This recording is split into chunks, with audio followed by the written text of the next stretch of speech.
Handa na raw si Senator Bato de la Rosa na i-waive ang kanyang sweldo. Isa si de la Rosa sa nahaharap sa ethics complaint dahil sa kanyang absences sa Senado. Narito ang agenda report ni Hannah T. Kinokonsidera na ng kampo ni Senator Bato de la Rosa ang hindi niya pagtanggap ng sweldo, ayon kay Senate Ethics Committee Chair J.V. Ejercito. Magandang balita raw ito, kasunod ng personal niyang apela kay de la Rosa na voluntaryong huwag munang tumanggap ng salary at allowances. Una nang sinabi ni Ejercito na ang apela ay para sa peace of mind ng kapwa-senador at mawala ang pressure sa Senado dahil may pending ethics complaint ngayon laban kay de la Rosa, bunsod ng ilang buwan niyang absences.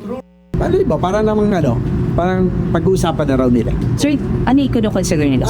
Whether to waive the salaries and allowances as we recommended. Sir, ni-relay po ng Ano lang naman yun, kasi nga sabi ko, kung susundin talaga natin yung rules sa korte nga, tinaabot tayo ng taon di ba? Minsan.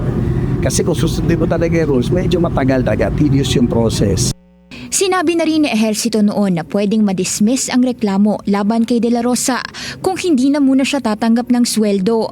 Missing in action si de la Rosa mula pa noong Nobyembre matapos kumalat ang balitang may warrant of arrest na ang ICC laban sa kanya kaugnay ng umano'y papel niya sa madugong war on drugs ni FPRRD.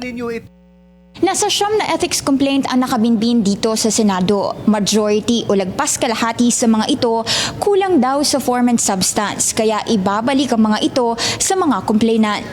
Sa ngayon, isang ethics complaint pa lang daw ang natatalakay ng komite, pero hindi pinangalanan ni Ejercito kung kaninong reklamo ito. We will now furnish the copy to the respondent so that he or she can respond. By Monday, we shall another session day na rin yun, but we will convene again the meeting para we can already discuss formally yung and hopefully dispose of kung sakali itong docket number 1.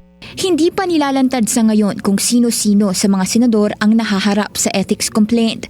Pero nakatakda raw silang mag-inhibit oras na talakayin na ang kanilang mga kaso.